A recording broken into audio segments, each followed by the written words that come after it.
नमस्कार साथियों, पहले तो आपका बहुत बहुत शुक्रिया कि आप लोगों ने राजपथ को सब्सक्राइब करने में अपने दोस्तों से और समर्थकों से भी कहा, और राजपथ की सब्सक्राइबरों की संख्या जो है वो 200 पार कर गई है।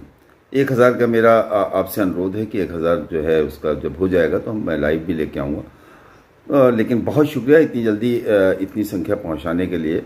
आपसे अनुरोध है कि एक बार आप फिर अपने समर्थकों से, दोस्तों से, अपने रिश्तेदारों से, तमाम लोगों से आप अनुरोध कर सकते हैं कि आप इसको सब्सक्राइब करें। मैं नाउम्मीद नहीं करूंगा आपको। आज मैं चर्चा करना चाहता हूं भक्तों पे।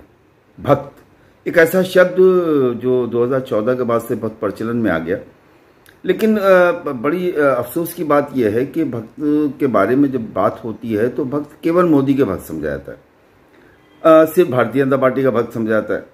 जबकि मैंने महसूस किया है कि अब पहले जो होता था ना, किसी भी दल के, किसी भी नेता के समर्थक होते थे। पहले समर्थक या विरोधी होते थे, अब हर नेता के, हर पार्टी के भक्त हो गए। अच्छा, आप को नहीं यकीन है तो आप देख लीजिए, कोशिश करके देख लीजिए। आप अखिलेश यादव को कुछ कहिए, सोशल मीडिया पे कहीं पे एक ट्वीट करके देखिए, सारे भक्त आके आपके उस पर आपको ट्रोल करने लगेंगे, आपके पीछे पड़ जाएंगे। तर्क किसी के पास नहीं, भक्ति में सब लीन है। और ये भक्ति ने ही मतलब बेड़ा गर्क किया है, जो एक जबान कही जाती है हम लोग यहाँ कि बेड़ा गर्क कर दिया, भक्ति ने बेड़ा गर्क कर दिया। तो भक्ति जो है वो अच्छी चीज है, लेकिन ईश्वर की भक्ति, ईश्वर की भक्ति में अगर आप लीन हैं, ईश्वर की भक्ति अगर आप करते हैं तो उसने आपको दिया है, उसने आपको बनाया है, जन्म दिया है, आपके अच्छे बुरे में उसका तो वो रहा है, साथी रहा है। और ईश्वर जो है उसकी भक्ति और भक्तों की भक्ति में बड़ा अंतर है, जमीन आसमान का फर्क है। आज मैं बात करना चाहता हूं बहुजन समाज पार्टी के भक्तों की। बहुजन समाज पार्टी 1984 में 14 अप्रैल को जब बनी तो किसी को नहीं लगा था कि बहुजन समाज पार्टी को किसी ने सीरियसली नहीं लिया था। काशीराम ने पार्टी बनाई और उसके बाद 84 में ही सारे टिकट देके और सब सीटों पर चुनाव लड़वा दिया। 1% से कुछ आसपास वोट मिला और उसके बाद 89 में सीधे खाता खुल गया और साहब 13 विधायक जीत गए बहुजन समाज पार्टी। एकदम हंगामा मच गया और कि ये क्या, ये कौन सी पार्टी आ गई है। और एकदम से, और उस समय शेख सुलेमान बिजनौर से एक विधायक जीते थे, उनको काशीराम ने नेता सदन बनाया। और तभी आपने देखा होगा ये क्या कहते हैं, अम्बेडकर नगर से जो राम लखन वर्मा थे वो भी विधायक हुए थे। और सामान सीट पे आप समझ लीजिए कि वहां की आप सामान सीट से, जालौन से चैन सुख भारती विधायक हो गए थे। बड़ी चर्चा, बड़ा वो 91 में रामलहर चल रही थी, सारी पार्टियों का सुपड़ा साफ हो गया था।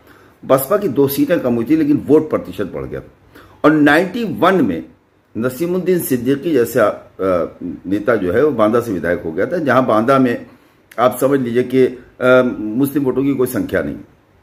तब भी लोगों को बड़ा शौक लगा। 1993 में सपा बसपा गठबंधन हुआ, सबको मालूम है। 93 के बाद की बसपा आपको पता है, 93 बसपा। और 93 में जब गठबंधन टूटा है तो काशीराम से किसको किसको लाके मंत्री बना दिया था। बलराम यादव को गोरखपुर से लाके बना दिया, श्यामलाल यादव को, उसके बाद साहब यहीं लखनऊ से रामविलास वाल्मीकि को लखनऊ से बना दिया। ये सब विधायक नहीं थे, लेकिन सबको के वो जो बसपा का नारा था, जिसकी जितनी संख्या वाली उसकी उतनी भागीदारी, और इस नारे के अनुरूप उन्होंने मंत्रिमंडल में भी स्थान दे दिया। चलता रहा, 93 आया, फिर 96 में फिर सरकार बन गई, फिर उसके बाद 2002 आया, 99, 2002 सब होता होते उसके बाद एक बहुमत की सरकार। अच्छा, ये सरकारें बन क्यों रही थी लगातार? ये सरकारें इसलिए बन रही थी कि कुछ नेताओं की पार्टी छोड़ के राज बहादुर चले गए थे, डॉक्टर मसूद चले गए थे, सारे लोग। 93 में तो लगभग बसपा खाली हो गई थी, उसके बाद भी सरकार बनी। क्योंकि शासन जो था बसपा का वो सामाजिक न्याय पे आधारित था, सामाजिक न्याय पे आधारित शासन। और 4 महीने की सरकार बिल्कुल मायावती ने एकदम अपना लोहा मनवा दिया और काशीराम उसके पीछे थे। उसके बाद आपने देखा सभी सरकारें बनी, कहीं पे दलित उत्पीड़न की घटना होती थी, डीएम कमिश्नर सब दौड़ के पहुंच जाते थे, कप्तान वप्तान तो बिल्कुल भागे भागे फिरते थे। कोई गंदा आदमी अगर थाने चला जाता था, कोतवाल कुर्सी छोड़ देता था। ऐसा समय था। कारण था कि उसको ये पता था कि अगर ये लखनऊ चलेगी खबर तो हमारी कुर्सी नहीं बचेगी। सामाजिक न्याय पे आधारित सरकार थी, चलता रहा। फिर एक समय ऐसा आया कि उत्तर प्रदेश में करवट ली बहुजन समाज पार्टी ने, और बहुजन समाज पार्टी जो है वो बहुजन से सर्व समाज बन गई। और सर्व समाज बनने का नतीजा क्या निकला आज आपके सामने है कि आज 13% पर और 1 वोट पे बैठी हुई है बहुजन समाज पार्टी। ये बात कह दो तो भक्तों में बड़ी बेचैनी हो जाती है, बड़े परेशान हो जाते हैं, क्योंकि यहां भी भक्त हैं।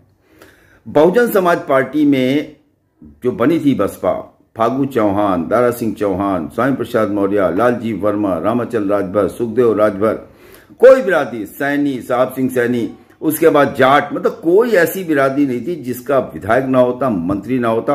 और बहुजन समाज पार्टी इन्हीं लोगों के बल पे बहुजन समाज पार्टी बनी थी। अंत में हुआ क्या, 100 टिकट मुसलमानों को, ओबीसी के किसी को भी पकड़ के, जिसकी कोई हैसियत नहीं टिकट, पार्टी के नेता पार्टी छोड़ छोड़ के जाने लगे। पासी बिरादरी का कोई नेता नहीं बचा, इंद्र सरोज चले गए, आर के चौधरी चले गए, तमाम नेता छोड़ के जाने लगे, जयप्रकाश चले गए। उसके बाद आपने देखा कि बहुजन समाज पार्टी का जो रवैया बदला, बदलते बदलते बदलते बदलते हम पहुंच गए 2022 में। 2022 में 1 सीट रह गई। गठबंधन जो हुआ था 2019 में, बसपा को जो 10 सीटें मिली हैं, बसपा 20 सीटें जीतती और ज्यादा भी जीत सकती थी, लेकिन टिकट वितरण में बहुजन समाज पार्टी में एक जो बीमारी आई है, किताबों का वजन। किताबों के वजन ने जातीय समीकरण तोड़ दिए। कौन सी जात लड़ेगी, कौन सी जात नहीं, इसकी कोई भूमिका नहीं है। आपकी किताब अच्छी है, आप कैंडिडेट हो गए। विधानसभा का चुनाव आया, बड़ी मुश्किल से इस बार का जो किताबों का वजन था बहुत हल्का होते होते 40 और 25 पे भी आ गया। 20, 25 और 40 पे गिनती पहुंच गई। पहली बार बसपा के साथ ऐसा हुआ। बदला, आजमगढ़ आया, उपचुनाव हुआ, जो गुड्डू जमाली पार्टी से निकाल दिए गए थे, छोड़ के चले गए थे, जिनको टिकट नहीं था, लोकसभा लड़ाया गया और लोकसभा से बहुजन समाज पार्टी की वापसी हुई। अब वापसी होने के बाद फिर उन्होंने सदस्यता अभियान शुरू किया। सदस्यता अभियान के जरिए जो मेरे पास सूचना है, किसी विधानसभा में 3000, किसी में 5000, किसी में 10,000 सदस्य बन पाए हैं। 200 का सदस्यता शुल्क है, पूरी तरह से लोग एक्टिव नहीं है, लेकिन इतना हुआ कि कम से कम लोगों तक पार्टी दोबारा पहुंचने लगी। लोगों तक बामसेफ में भी पार्टी काम करने लगी, बामसेफ भी एक्टिव हो गया। तो ये सब बातें जब सोशल मीडिया पे लोग लिखते थे तो भक्त, जो बसपा के भक्त हैं, उनको बड़ी तकलीफ होती थी। उनको, मेरे साथ भी अक्सर ऐसा हुआ है कि मैंने जब बसपा की इन सब चीजों को लिखा है तो मेरी पोस्ट पे आगे तमाम ऐसे लोग जो अपने बूथ नहीं जानते हैं, जिनको अपना सेक्टर नहीं पता, जिनको विधानसभा नहीं पता, वो तमाम लोग मुझे खाने दौड़ जाते थे। मैंने बहुजन समाज पार्टी को 1991 से बहुत करीब से देखा है। मैं तमाम ऐसे नेताओं को जानता हूं जिन्होंने बसपा सिर्फ इसलिए छोड़ी कि वो मेंटेनेंस और जो क्या कहते हैं जन्मदिन है उसको पूरा नहीं कर पाए, उनको पार्टी से निकाल देगा।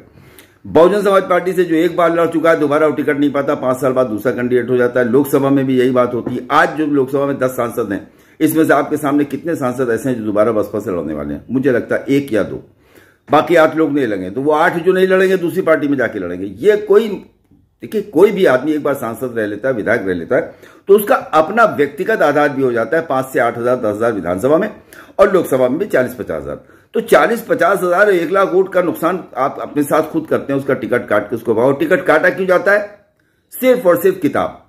तो इस बात को पहले जब कहा जाता था तो सारे भक्त चढ़ लेते थे, दौड़ा लेते थे, उसके बाद काटने दौड़ते थे। मैं बहुजन समाज पार्टी में अब 2 ऐसे रुख पैदा हो रहे हैं। चंद्रशेखर रावण वहां थे वेस्ट यूपी में। पूर्वांचल में एक इंदू चौधरी को मैं देख रहा हूं कि उन्होंने एक बहुजन शक्ति संगठन बना लिया। इंदू चौधरी को पिछले 10 साल से मैं फॉलो कर रहा हूं, 11 साल से। कैडर काम करती थी, महिलाओं में जाती थी, बहुजन समाज पार्टी का झंडा सिलती थी, बहुजन समाज पार्टी का प्रचार करती थी। लेकिन अगर उन्होंने अपना संगठन बनाया बहुजन शक्ति, तो इसका मतलब यह है कि अब वो बहुजन समाज पार्टी के अलग जाके, इतर जाके कुछ करना चाहती हैं। आप ये सोचिए कि इसका नुकसान किसको होगा? तो Bahujan Samaj party, Samajwadi party, Bharatiya Janata party, इसमें भक्त हैं। और जहां भक्त होगा उसमें, कि भाजपा आज सरकार में है, भक्ति चल रही है, सरकार में नहीं होगी तो भक्ति जो है फिर नुकसान करना शुरू कर दी। कांग्रेस की भक्ति ने कांग्रेस का बेड़ा गर्क कर दिया। बहुजन समाज पार्टी के भक्तों ने बहुजन समाज पार्टी को 1 सीट पे पहुंचा दिया। जो बहुजन समाज पार्टी 89 में 12-13 सीट जीत जाती थी, वो आज आके कहां पे खड़ी है आपके सामने। मध्य प्रदेश में क्या हाल हुआ, राजस्थान में क्या हाल हुआ, पंजाब में क्या हाल हुआ, जहां मुख्य विपक्षी दल थी बहुजन समाज पार्टी। जम्मू कश्मीर में भी उसके विधायक हुआ करते थे, क्या हाल हुआ क्या? कर्नाटका में क्या हाल हुआ? सिर्फ कारण इतना रहा कि बहुजन समाज पार्टी में किसी को उसको दोबारा मौका नहीं दिया गया। और दोबारा मौका इसलिए नहीं दिया गया कि वो इतना किताबों के वजन के नीचे दबा था कि उसने अपने किताबों के इस वजन को पूरा करने के लिए चाहा कि हम सरकार में शामिल हो जाएं, सरकार में चले जाएं, या हम किसी तरह से उस किताबों के वजन से ऊपर निकल आए। इस तरह से अगर बहुजन समाज पार्टी में किताबों का वजन जारी रहा, किताबों का वेट ऐसे ही रहा, और जो हालत आज है, ठीक है, काम हो रहा है, कोऑर्डिनेटर्स लगे हुए हैं, मेहनत कर रहे हैं, लेकिन कोऑर्डिनेटर्स मेहनत करने के बाद फिर वही है कि जितना कहा जा रहा है उतना कर रहे हैं और उसकी पूर्ति के लिए वो फिर उसी तरह के हथकंडे अपनाएंगे। एक आदमी से 5,000 10,000 लेके किसी तरह से सदस्यता का टारगेट पूरा किया जाए, इस पे लगेंगे और वही हालत होगी जो कांग्रेस की हुई थी। तो मैं ये कह रहा था कि काशीराम के जमाने में की गई कोशिशों से अगर बहुजन समाज पार्टी उत्तर प्रदेश में पूर्ण बहुमत तक पहुंच सकती है तो मायावती की कोशिश से क्यों नहीं, आकाश आनंद की कोशिश से क्यों नहीं। तो ये कहना कि ये वोट मिल जाए तो हम जीत जाएंगे, ये वाला आ जाए तो हम जीत जाएंगे, आपके पास ओबीसी पिछड़ा कौन है? कोई ओबीसी नेता नहीं। एक पूरे फैजाबाद मंडल में एक पाल बिरादरी का एक नेता है, उसके अलावा आपके पास एक राजभर है जो क्या कहते हैं प्रदेश अध्यक्ष, उसके अलावा आपका पिछली जात का नेता नहीं, ओबीसी का नेता नहीं। और बिना ओबीसी के उत्तर प्रदेश की जंग को जीता नहीं जा सकता। और दरवाजा आप आपके दरवाजा खुला हुआ है, कोई जाता क्यों नहीं? दरवाजे पे दस्तक तब देगा जब आदमी को लगेगा कि आप स्वीकार कर लीजिएगा, बुला लीजिएगा। लेकिन पहले ही कोऑर्डिनेटर अगर ये कह देगा सब इतना लेके चलिए और इतनी किताब जरूरी है, तो किताबों के वजन के साथ कोई आपकी पार्टी में अगर पहले ही दिन उसको आप पार्टी में ले जाने के लिए किताबों का वजन के नीचे दबा देंगे तो वो किताबों के वजन से दब जाएगा और उसके बाद फिर वो आपके करीब नहीं आएगा। तो भक्त जो हैं बहुजन समाज पार्टी के, उनके लिए आज इतना ही कि भक्ति में लीन होने की जगह पे आप इस चीज को देखिए, पिछड़ा मुस्लिम ये तब आएगा जब आपके दरवाजे ठीक से खोले जाएंगे और उस पर कोई वजन नहीं लादा जाएगा, वरना 2024 की जंग बहुत मुश्किल है। इसी बात के साथ आज का ये वीडियो 11 मिनट हो गए, 1 मिनट से ज्यादा हो गया है, 11 मिनट का 1 मिनट ज्यादा बढ़ गया। मैं 10 मिनट 9 मिनट का वीडियो करता था, ये स्वीकार कर लीजिए। बने रहिए राजपथ के साथ, इस चैनल को लाइक कीजिए, सब्सक्राइब कीजिए और बेल आइकन को जरूर दबाइएगा। बहुत बहुत शुक्रिया।